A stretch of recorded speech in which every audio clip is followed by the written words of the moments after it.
Hello students, সবাইকে আমার চ্যানেলে ওয়েলকাম। তো আজকে যে রাইটিংটি তোমাদের সামনে উপস্থাপন করছি সেটি রয়েছে মৌলানা আবুল কালাম আজাদ। এই রাইটিংটি কিন্তু রয়েছে ক্লাস 10-এর, ঠিক আছে। এই রাইটিংটি রয়েছে ক্লাস 10-এর দ্য পাসিং অ্যাওয়ে অফ বাপুর 15 নম্বর পয়েন্টে রাইটিং স্কিলে, রাইটিং অ্যাক্টিভিটিসে।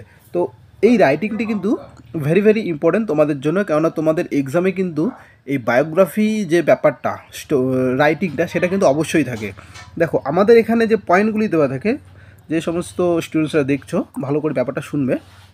দেখো এই যে পয়েন্টটা, এই যে পয়েন্টগুলো, টোটাল এই পয়েন্টগুলো দিয়েই কিন্তু আমরা রাইটিংটি লিখব। ম্যাক্সিমামই দেওয়া থাকে, বলতে গেলে 80% কিন্তু এখানে লেখেই দেওয়া রয়েছে, ঠিক আছে। শুধু জাস্ট আমরা ওয়াস এবং কিছু সাপোর্টিভ কিছু 1-2 লাইন দিয়ে কিন্তু যদি আমরা লিখি তাহলে কিন্তু আমাদের 10-এর মধ্যে আমাদের কিন্তু 8 থেকে 9 মার্কস কিন্তু এক্সামিনার দিয়ে দিবে, ঠিক আছে। তো দেখো আমি তোমাদের সামনে তুলে ধরছি বিষয়টি। তো সবার প্রথমে যেটা করব, দেখো এই মৌলানা আবুল কালাম আজাদ তিনি কে ছিলেন সেই বিষয়টা আমাকে একটু জানতে হবে।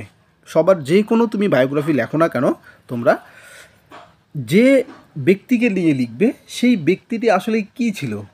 সে কোনো ফ্রিডম ফাইটার ছিল, নাকি কোনো সাহিত্যিক ছিল, নাকি কোনো সমাজ সংস্কারক ছিল, সেই বিষয়টা কিন্তু আমাদের প্রথম পয়েন্টটা কিন্তু লিখতে হবে। তাহলে কিন্তু তার পরিচয়টা সেটা কিন্তু আমরা এক লাইনে জানবো। তাহলে এখানে দেখো মৌলানা আবুল কালাম আজাদ, ঠিক আছে। ইনি কে ছিলেন? Maulana Abul Kalam Azad was a great freedom fighter of India, মানে তিনি ছিলেন কি ভারতের একজন মহান স্বাধীনতা সংগ্রামী, যারা দেশের জন্য যারা প্রাণ দিয়েছিলেন বা দেশকে স্বাধীন করার জন্য যারা ফাইট করেছিলেন ইংরেজদের বিরুদ্ধে, তাদের মধ্যে তিনি একজন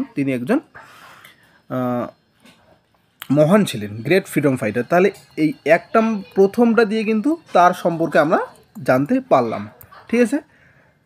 এবার তিনি যেহেতু দেশের জন্য স্বাধীনতার জন্য সংগ্রাম করেছিলেন, তাহলে কি দিস গ্রেট পেট্রিয়ট এই কথাটা কিন্তু আমরা অ্যাড করতে পারি। এবার দেওয়া রয়েছে কি তার প্রথম যে বিষয়টা, দেখো এই লাইনটি কী দেওয়া রয়েছে। এই প্রথমে রয়েছে বর্ন অন নভেম্বর 1988। তাহলে আমরা এই বিষয়টি তুলে ধরব, তাই না। তাহলে আমরা বলতে পারি দিস গ্রেট পেট্রিয়ট, বা তোমরা যদি না পারো দ্য গ্রেট পেট্রিয়ট যদি লিখতে না পারো অনেকে, তাহলে হি ওয়াজ দিয়ে দেবে, ঠিক আছে। হি ওয়াজ বর্ন অন, যা লেখা আছে তাই থাকবে, অন 11 নভেম্বর, এই যে কোমা একটা দিবে, ঠিক আছে, 1988 ইন সৌদি আরবিয়া। তিনি কোথায় জন্মগ্রহণ করেছিলেন? সৌদি আরবিয়াতে 1988 সালে তিনি জন্মগ্রহণ করেছিলেন। দেখো এই পয়েন্টটি কিন্তু গোটাটাই কিন্তু লেখা রয়েছে, ওকে। তারপরে he was literary person as well as an educationalist. সেখানে কি দেওয়া রয়েছে দেখো, সেখানে দেওয়া রয়েছে এই কম্পোস্ট পোয়েট্রি ইন উর্দু, এই কথাটি এক্সট্রা আমাদের এখানে দিতে হবে। তো এখানে দেওয়া রয়েছে he was a literary person as well as an educationalist. তিনি কী ছিলেন? তিনি একজন শিক্ষাবিদ হওয়ার পাশাপাশি একজন সাহিত্যিকও ছিলেন। তাহলে he was also work as a journalist and protested against the British Raj, এই কথাটা তোমার এখানে দেওয়াই রয়েছে। অ্যাজ এ জার্নালিস্ট কথাটা দেওয়াই রয়েছে, and and protested against the British, এটা দেওয়াই রয়েছে, জাস্ট হি অলসো ওয়ার্কটা যুক্ত করবে, ঠিক আছে। তারপরে কী দেওয়া রয়েছে? Enthusiastic supporter of Gandhiji's ideas.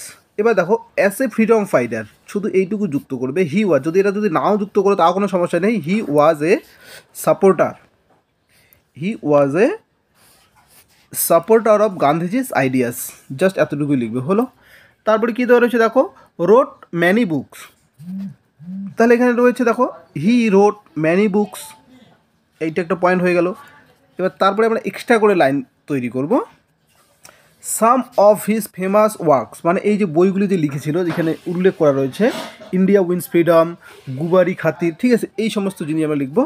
Some of his works are India wins freedom, Ghubari Khatir, et cetera. তাহলে এখানে আমার দুইটা লাইন হয়ে গেল। তারপরে দেখো কী দেওয়া রয়েছে, first education minister of independent India. তাহলে কি he was the first education minister of independent India হলো। তারপরে কী দেওয়া রয়েছে, birthday celebrate as national education day. তাহলে দেখো হিজ বার্থডে ইজ সেলিব্রেটেড, এখনও কিন্তু সেইটা আমরা পালন করে থাকি, এই জন্য ইজ হয়ে গেল এখানে, ঠিক আছে।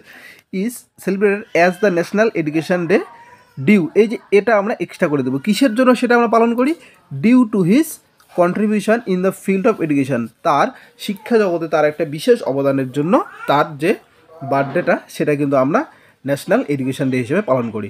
এবার তারপরে কি দেওয়া রয়েছে, ডাইট অন 22 ফেব্রুয়ারি 1958।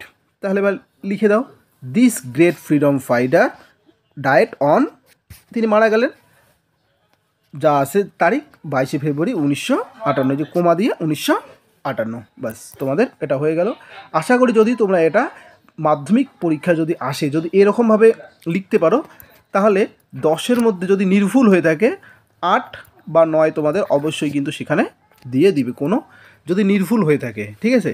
চেষ্টা করবে, বায়োগ্রাফি কিন্তু খুব একটি সহজ পাঠ, ম্যাক্সিমাম পার্ট সেখানে দেওয়াই রয়েছে, শুধু জাস্ট তোমাদের 1-2টা যদি মুখস্থ করে যাও যে কিভাবে লিখতে হবে স্কিলগুলি, সেই টেকনিকটি যদি একবার জেনে যাও, তাহলে কিন্তু তোমরা অনায়াসে কিন্তু এই যে বায়োগ্রাফি বিষয়টা সেটা কিন্তু লিখতে পারবে। ওকে, তো আজকে থেকে তোমাদের আমি ক্লাস 10, 9, 11, 12, 11 যদিও শুরু হয়নি, ক্লাস 12 প্রত্যেকটি সাবজেক্ট, ইংলিশ সাবজেক্টের প্রত্যেকটি পার্ট বুঝিয়ে বলবো, প্রত্যেক দিনে একটা একটা করে ক্লাস করে। যে সমস্ত স্টুডেন্টসরা দেখছো অবশ্যই চ্যানেলটি সাবস্ক্রাইব করবে, এবং ঠিক আছে প্রত্যেকে চ্যানেলটি সাবস্ক্রাইব করবে। কোনো ধরনের সমস্যা হলে অবশ্যই তোমরা আমার এই কন্ট্যাক্ট নাম্বারটি দেওয়া রয়েছে, অনলি হোয়াটসঅ্যাপ SMS করতে পারো, ঠিক আছে। কোনো বিষয়ে যদি কোনো কোয়ারিজ থাকে অবশ্যই তোমাদের আমি হেল্প করব, ঠিক আছে। তো এটাই আশা করি, যদি তোমাদের সমস্যা থাকে অবশ্যই এই যে লিখালাম যে বিষয়টা, ঠিক আছে, এটা বই থেকে কপি করা, সেটা কিন্তু তোমরা একবার সেটা লিখে নিয়ে মুখস্থ করবে, আশা করি ভবিষ্যতে তোমাদের অবশ্যই কাজে লাগবে। ওকে, থ্যাংক ইউ।